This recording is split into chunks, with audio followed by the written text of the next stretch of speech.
Good evening. Wish you a very happy Republic Day. There's a major statement that's coming in from the European Commission President Ursula von der Leyen after Republic Day parade, where she, along with the President of the European Council, Antonio da Costa, were chief guests. Now she's shared her thoughts on social media platform. Ursula von der Leyen has written, and I quote, "It is the honor of a lifetime to be the chief guest at the Republic Day celebrations.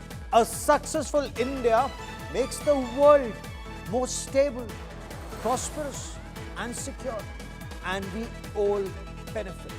Unquote. That's a very major statement for the chief guest of the Republic Day to make, and that too just before the summit level talks begin.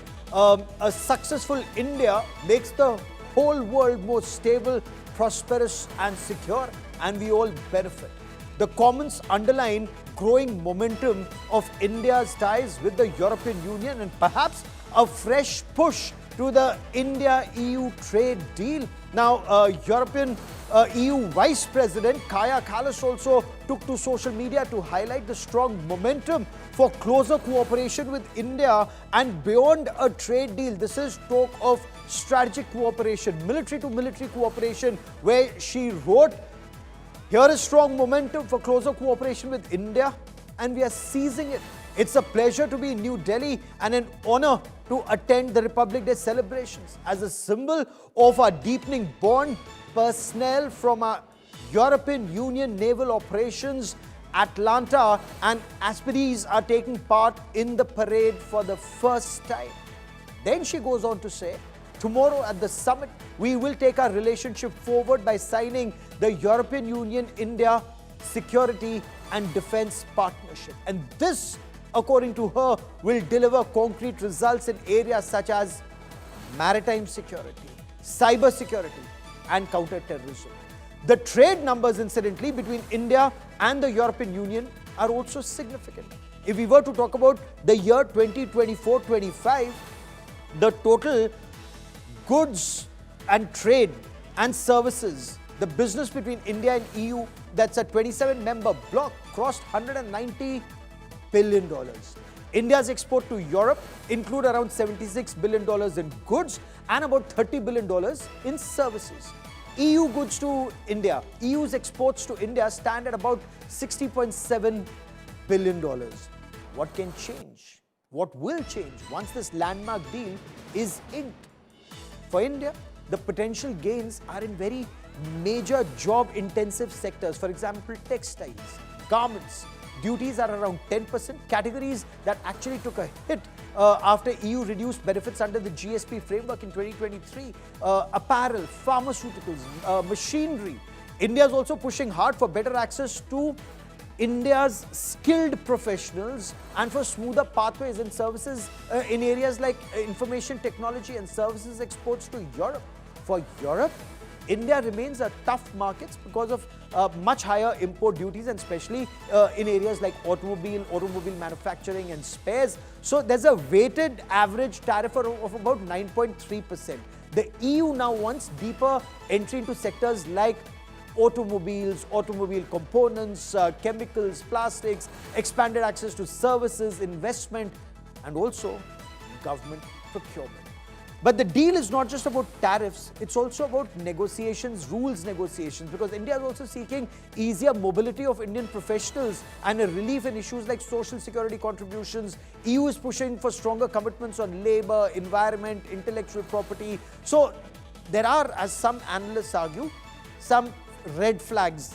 India is flagging concerns that even if tariffs drop, gains could be diluted by EU's carbon border levy and also non-tariff barriers like compliance standards and certification costs and so on. How is all of this being dealt with? Geeta Mohan, India Today's Foreign Affairs editor, joins us with the latest. And Geeta, you've been tracking India-EU deal for quite a long while now. The optics, Geeta, were all perfect today.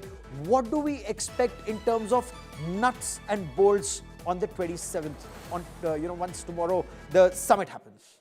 Well, it is a very, very important meeting. It comes at a time when we are seeing volatility in global markets, in geopolitics, particularly to do with how India's US partner has been acting.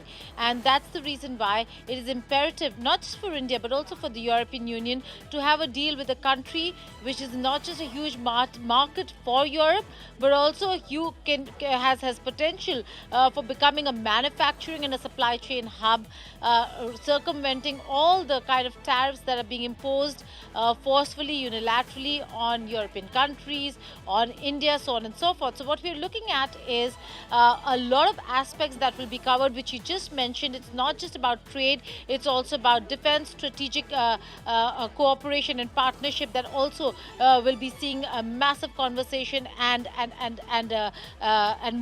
movement forward. It is also to do with the fact that the India and EU are looking at securing the Indo-Pacific waters, also to do with mobility and technology transfer, digital diplomacy, AI, all the aspects that India has been covering with various other countries, but the deals have not fructified yet, is something that we will be seeing a conclusion of tomorrow. So the announcement of the conclusion after tomorrow, of the deal. Geeta, how long before effects are noticed on ground and the ratification process? And if I may, India was very hopeful that India-US trade deal would happen quickly. That perhaps may spur other partners. But can it now be the other way around? Well, it seems like it's going to be the other way around, because after the announcement of the conclusion of the deal, there's going to be a lot of ironing out of the legal aspects when it comes to the nitty-gritties. And like we were discussing earlier, Gaurav, there's a lot of respect that has been accorded to the red lines India has put forth when it comes to dairy, etc. But there are, like you rightly pointed out, issues and concerns that India is also taking into account, particularly to do with carbon. Given that there are still a lot of areas that need to be ironed out, there are legal aspects that will be clarified, covered, put on paper, and then it will go to the Council for clearance. Once that happens, the European Council clears it, then it will be taken up in Parliament and ratified. So it is a process, but I am hoping, and we're looking at maybe expediting of the process. Time is of the essence over here, and at this point in time when everybody is facing massive tariffs, weaponization of tariffs, so to say, it is imperative and important that these countries start working on it and move faster. So we are looking at maybe a faster pace, but how soon will it be implemented? It could take a while, it could take a few months maybe, but not longer than that. Okay, because this is mutually beneficial. And look at the number of mutually beneficial agreements that India has inked recently, New Zealand, United Kingdom, a number of other countries. What happens next to India, US? Geeta and I and our entire team would be tracking the story very closely. Geeta, for the moment, many thanks.